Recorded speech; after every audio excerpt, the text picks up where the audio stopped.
You're listening to Protecting What Matters by the Ohio Department of Commerce. Commerce is Ohio's chief regulator, and we play a vital role in keeping you safe by protecting your property, your money, and some of the products you use every day.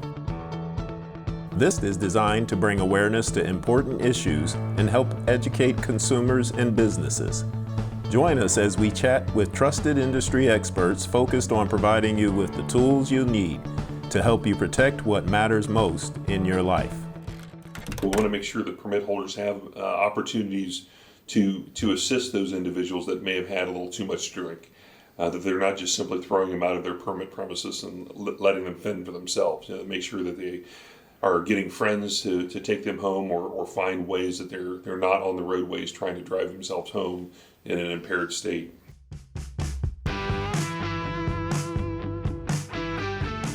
Thanks for joining us for this episode of Protecting What Matters. I'm your host, Brandon Klein at the Ohio Department of Commerce. In this episode, from the department's own Division of Liquor Control, we have Paul Kowinski, Director of Licensing, and Compliance Agent Supervisor Faye Callahan. Also, we have with us for this episode from the Department of Public Safety, we have Ohio Investigative Unit Enforcement Commander Eric Wolf. So with the college basketball tournament season and St. Patrick's Day coming up, we're going to discuss how the Division of Liquor Control and the Ohio Investigative Unit enforces Ohio liquor laws. From a consumer standpoint, when does it make more sense to report liquor law violations to local law enforcement, OIU, or even the division? Does it depend on the issue? Some of the investigations do depend on the issue as far as which agency will kind of take the lead in those investigations. But as far as reporting, those can go to either agency. There's communication between the Division of Liquor Control and OIU, literally sometimes on an hourly basis. And so we do route those both requests for information and complaints to the appropriate agency. As far as local law enforcement agencies, they're a good resource as well. They have the same authority as the Ohio Investigative Unit does on the criminal side to investigate those complaints. But the biggest thing is just to report those incidents, those complaints to one of the agencies, and we'll make sure it gets to the right place. In addition to that, sometimes people say that they're afraid to report something because they don't want anybody to know who reported. When you report something to either agency, you can remain anonymous 100%, and I think that's key because especially if it's somebody who's in the same industry, oftentimes they're concerned that somebody will know that it's a neighboring business or bar that's complaining about something. But as Commander Wolf said, reporting is key, and we do work together often, sometimes joint investigations, or we refer in the other way around. So, one thing I would add to that is if you do report on anything would be that keep in mind oftentimes I hear DBAs, it's Bob's Bar, right? And just from a permitting perspective, we might not know that DBA name. So a street address or a city it's located in or the permit number if you know it. You can go to com.ohio.gov/find a permit holder. You can go there and find it. But more specificity on what location we're talking about would be helpful because, again, if you tell me it's, Jane Doe's Bar, there could be 50 of those throughout the state, none of which have told us that's their DBA. So I just mentioned that because we get that a lot, that it's known in the local community as X, but we need a little bit more specifics to know exactly where you're looking at. Thanks for listening to Protecting What Matters from the Ohio Department of Commerce. The State Fire Marshal's Code Enforcement Bureau has primary responsibility for standards set by the Ohio Fire Code. Inspectors work alongside local officials to conduct fire safety inspections to ensure Ohio's schools, nursing homes, and other facilities meet the high standards set by the Ohio Fire Code to safeguard the lives and property of some of Ohio's most vulnerable citizens. For more information on the State Fire Marshal's Code Enforcement Bureau, visit our website at com.ohio.gov/fire. Welcome back to Protecting What Matters. We've been talking about how liquor laws are enforced in Ohio. And as we approach college basketball tournament season and St. Patrick's Day, my next question will be what are some reminders and advice you would guys like to share with the general public and our permit holders? So for the permit holders, some of these ring true for any events that take place throughout the year. So they want to make sure that everyone consuming alcohol on their premises is at least 21 years of age, that they're checking identifications, not just at the door, but at the point of sale at the bar when that sale of alcohol takes place. They want to make sure they're making that good faith effort to make sure that those IDs are in fact true and represent the individual standing in front of them. And that holds true for all the events. In addition to that, we're concerned about intoxicated patrons so that they're not over-serving individuals, whether it be St. Patrick's Day or any of the basketball tournaments coming up.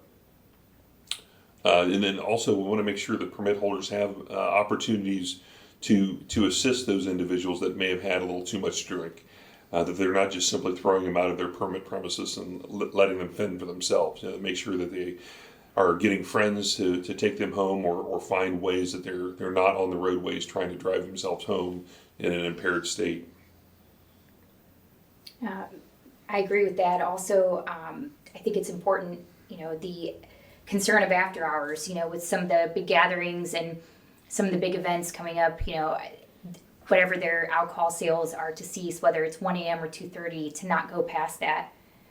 Also, I think it's imperative that permit holders at all times, whether it's a big event, any time throughout the year, should know what, if anything, they can sell on Sundays. Do they have intoxicating liquor? Do they have beer only? Do they have nothing at all? If they have questions when they look on their permit, I think it's very important that they call the Ohio Investigative Unit or the Division of Liquor Control to ask, hey, I'm not sure what I'm permitted to sell on Sundays, if anything. And also the concern of bringing your own. Some of these gatherings and parties that happen where people are coming in and they're expecting large crowds. If you are a liquor permit premises, you cannot allow anybody to bring their own alcohol onto your premises to consume. And it doesn't matter if you consider it a private party. The alcohol that's there is the alcohol that you as a permit holder purchased at wholesale and selling at retail to your consumers, not anything additional from the outside. And of course, the one price fits all. Some of these gatherings and parties and things like that, people say, oh, $10, all you can drink green beer all night, something like that.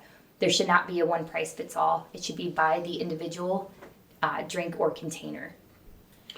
And for the individuals out there that are out there enjoying the festivities, we want them to both take care of themselves, their friends, and those around them. You want to make sure that you're not consuming too much at these events and not able to take care of yourself, and watch out for your friends as well.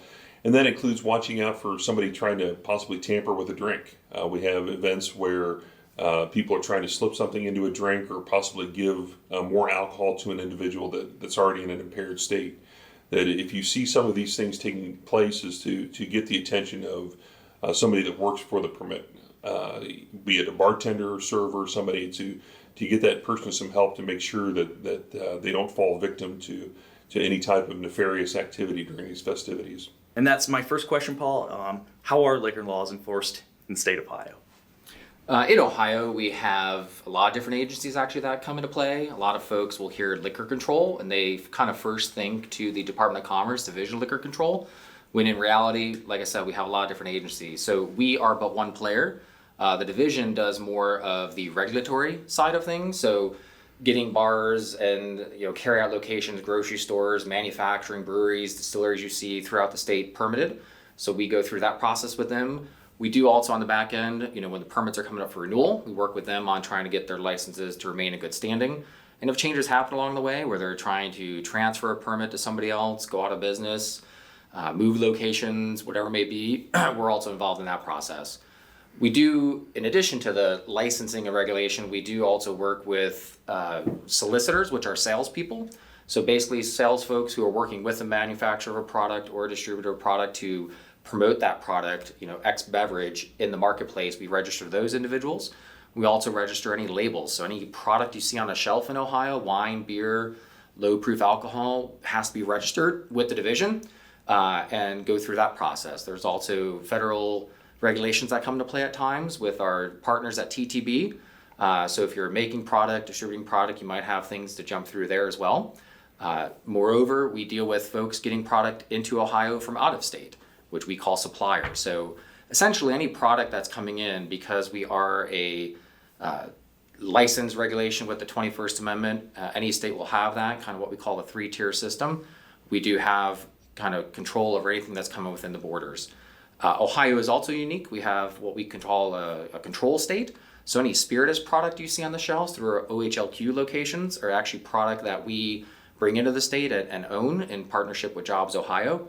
And so those OHLQ locations are contract agents with us that help us distribute the spirituous liquor in the state. In addition, like I said, we have different partners that we play with on the regulatory side. One of them here with us today is the Department of Public Safety Investigative Unit. So those are what are normally I would call our liquor agents. They are the ones who have also criminal enforcement authority dealing with issues like gambling, food stamp fraud, illegal, gambling or other activity that would go on at a permit location, underage sales without permits, right? Any of those type of things that kind of touch on the criminal side are things that our friends at OIU would be most involved with and experts on. Our side, we do have agents as well that are more towards the compliance focus. So, like I said, if we have someone who maybe is not going to utilize their permit and needs to go on what we call safekeeping, our agents would work with them on that. Or if there are certain advertising things going on or pricing things going on, we are much more of the compliance side of things. We also do work with the Ohio Department of Taxation, along with Jobs and Family Services and Bureaus of Workers' Compensation. So we do engage with those agencies. And then another agency we also touch on and work with is the Ohio Attorney General's Office. They are our lawyers and represent and advise us in any hearings. And then the last agency is our Ohio Liquor Control Commission, which is a separate independent state agency, has 3 commission members and various staff members, and they are essentially like a court. And so anything that we do with a permit, certain permit holders have rights to have a hearing in front of them. And then anything that is done with public safety, if you were alleged to have sold underage at a location or, selling, like I said, underage, or if you had, illegal activity going on there, you could be cited before the Liquor Commission, where you'd have the opportunity for hearing, present your case, defend your actions, and potentially face some sort of sanction if warranted.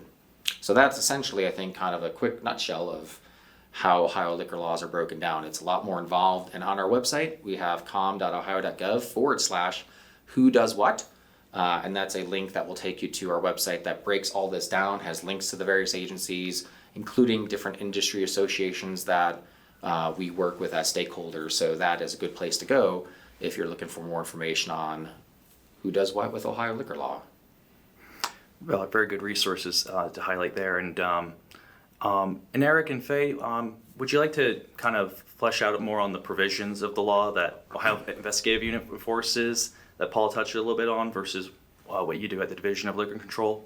Yes, thank you, Brandon. So Paul summed it up very well, but when you talk about how the laws specifically are enforced, liquor laws fall under criminal and administrative law.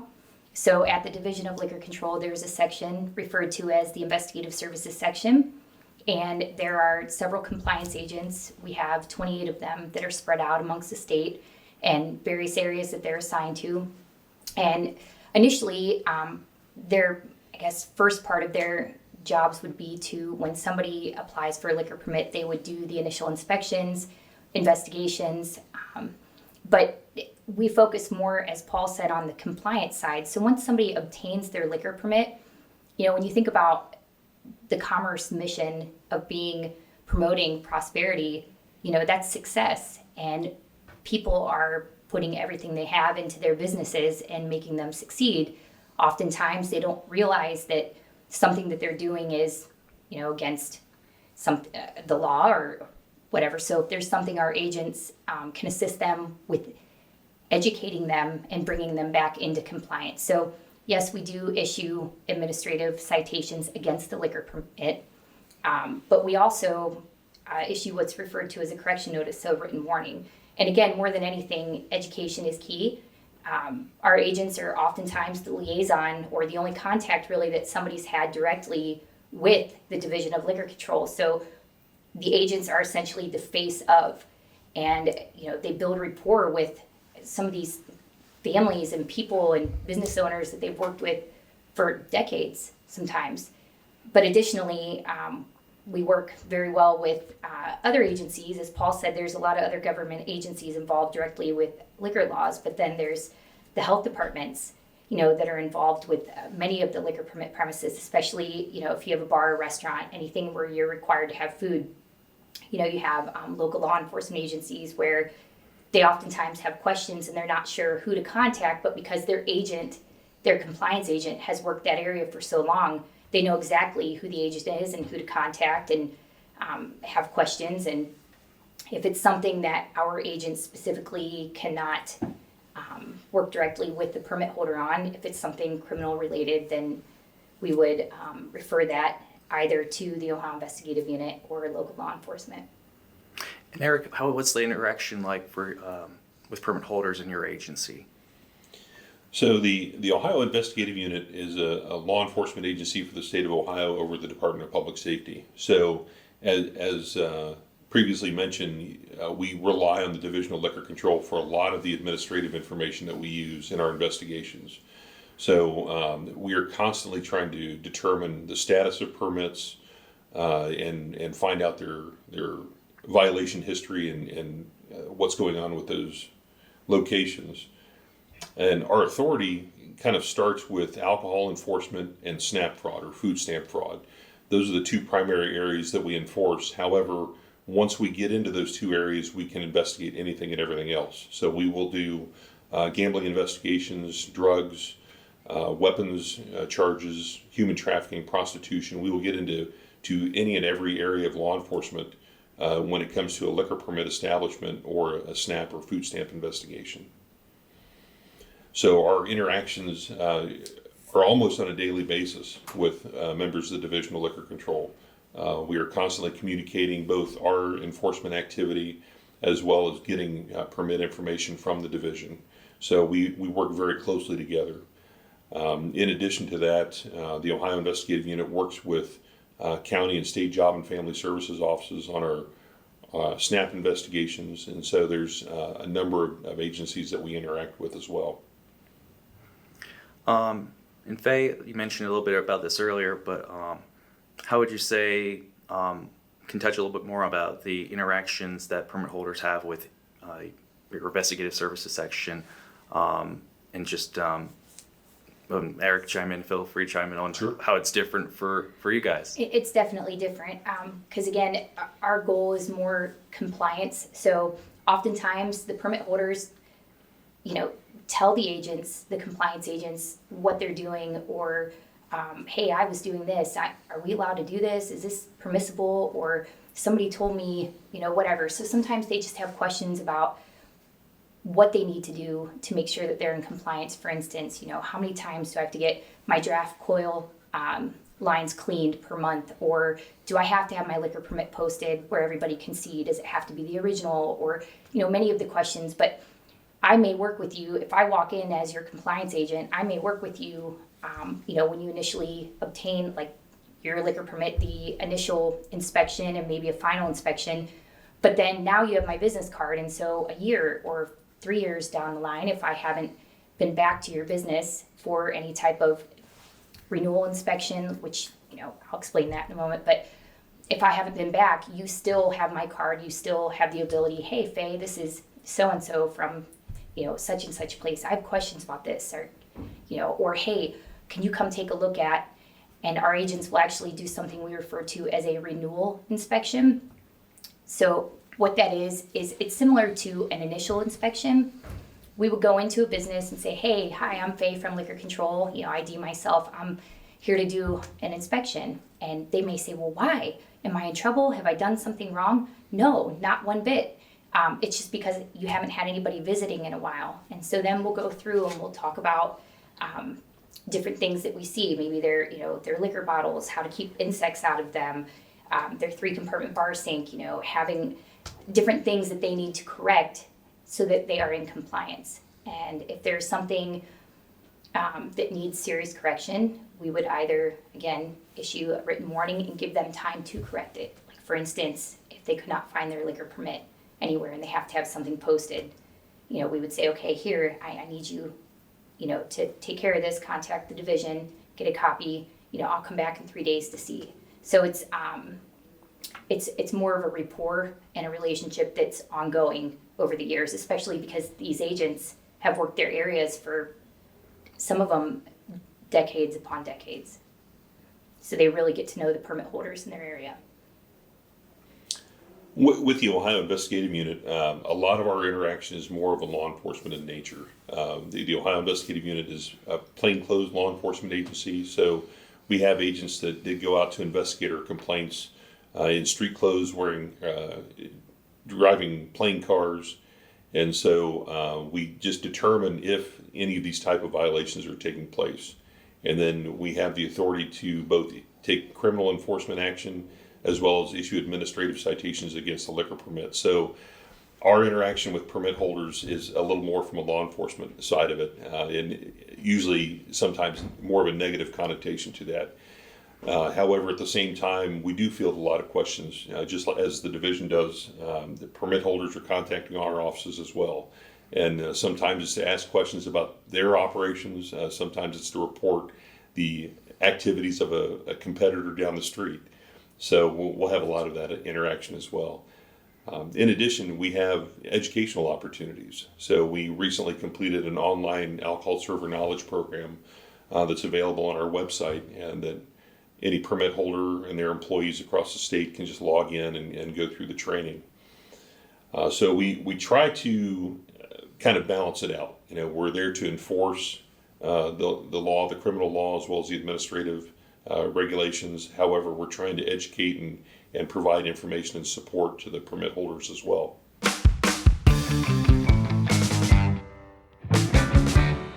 It's your money, come and claim it. The Ohio Department of Commerce Division of Unclaimed Funds is currently safeguarding more than $3 billion in unclaimed funds. So there's a good chance you or someone you know has money waiting to be claimed. Just head over to our website, unclaimedfunds.ohio.gov, to search your name, the name of a family member, or a loved one to see if you have an unclaimed fund. Welcome back to Protecting What Matters. We're talking about how liquor laws are enforced in Ohio, and during the break, Faye was talking a little bit that inspection agents do more than just enforcement. There's some other things they want to do. Faye or Paul, do you want to talk a little bit more about that? Sure. I guess what I would say is, like you said, we were talking, Faye had mentioned, and Commander Wolf had mentioned some of the differences between the agencies and how a permit holder may interact with them. One thing that we were all talking about during break, as you mentioned, Brandon, was that our agents from the division's perspective are kind of from beginning to end of a permit life cycle. And so when the permit is first applied for, in addition to making sure they continue to comply with the law, we're also going out there to define what is part of your permit premise, which would be utilized by local law enforcement, public safety, and including the permit holder to know where they can allow patrons to consume or drinks, so that we're not having people take alcohol off the premises and getting open container violations, right? Equally, we are trying to make sure there's pricing enforcement, right? So for those who may not know, carryout locations, beer and wine, have minimum pricing, which is why you can have certain locations charging, rock bottom prices compared to other spots. So one thing we had talked about was that in addition to promoting prosperity, protecting what matters most, certainly from the permit holder perspective, the business perspective, there's a broader aspect of that we're also trying to protect the consumer, and equally protect across the board that everyone in the business is trying to play by a fair field, right? So again, I mentioned minimum pricing. Some of the Ohio laws, rules, people might oftentimes think, well, that's silly. Why does it say that?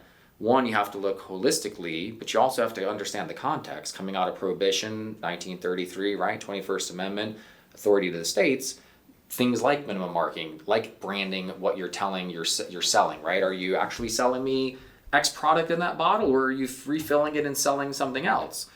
Not fair to fellow businesses to do that, but also not fair to the consumer, right? I think I'm getting this and I'm paying for that.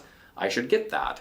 Right? Similarly, Faye mentioned bugs in a bottle, right? I want to drink something that is clean, safe, sanitary, right? So again, that is, I think, certainly public safety, but more importantly, our side, I think, is what we're trying to do, just to make sure that everyone's in compliance, everyone knows the rules, everyone's staying on a fair playing ground. So we have an umpire calling balls and strikes as fair as can be. So that's something I think that people often forget with liquor control, is that, again, it's there to try to harmonize and make it a fair shot for anyone who wants to get in the business. Right. In other words, it's supposed to be a level playing field, no matter if you're a large company or a tiny company. It's supposed to be the same rules and regs apply across the board. And it makes it fair for everybody to be able to have the opportunity to have a business and succeed with that. And then additionally, when our agents, as we were talking about enforcement, but other interactions, when our agents do the initial inspections and final inspections, and the goal is to make sure that that business meets all the minimum rules and regulations required to obtain that type of liquor permit, whether it's a manufacturing permit, distributing, or bar, restaurant, carry out. And then again, as we continue to go back throughout the years, that's ensuring that they still meet those minimum rules and regulations. And then the last thing I'd say to that, Faye had mentioned, is that there are other rules and regs in place. We try to interpret them as fairly and equitably across the board as we can. If there's ways to get people there within those rules and regs, we'll do that. Not always can happen, but we make an effort to do that as best we can. With that said, we are not lawyers for the business, so we do our best to advise, to help, to get them there, to educate. But at the end of the day, I spoke the other day at a different conference and mentioned to the members there that this is an investment, right? You are putting a lot of time, effort, and money into your particular business. And, to have a good contractor who's going to build you a good location, right? You want to make sure they know what they're doing, they're licensed, they're bonded, whatever it may be. Similarly, you probably want to get an experienced liquor attorney who knows what they're doing, right?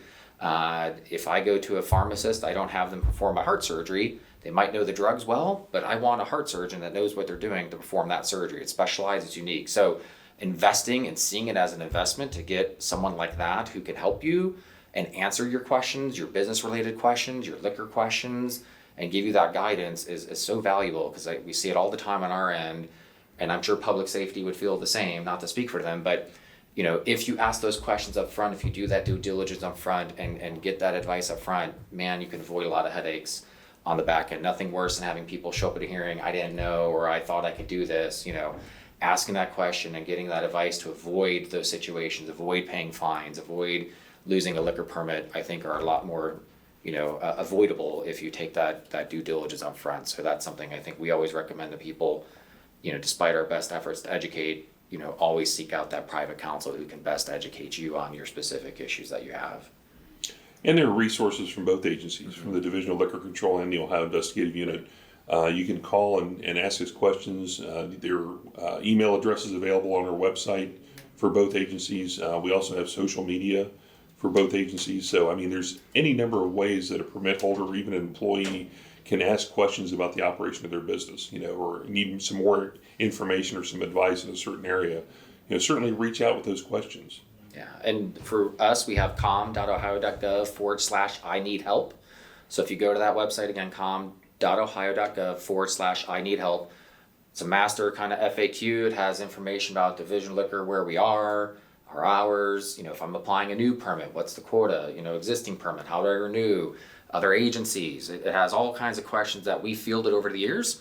It's a great resource to go to, first stop shop, to see if, your questions probably been asked before. We probably have answers out there for you, and that would cover most situations. So I highly recommend trying that too, to go there. And if you can't find an answer, it does have contact information, but again, that would be a good spot to go to start off. We've seen a lot of questions over the years, and we've probably answered a lot of them too. So that would be a place I'd recommend people go to check out. A lot of good information. That's all we have for this episode of Protecting What Matters. For more information about Division of Liquor Control, you can find more information at our website at com.ohio.gov/LIQR. For more information about OIU, you can visit oiu.ohio.gov. Thanks for tuning in.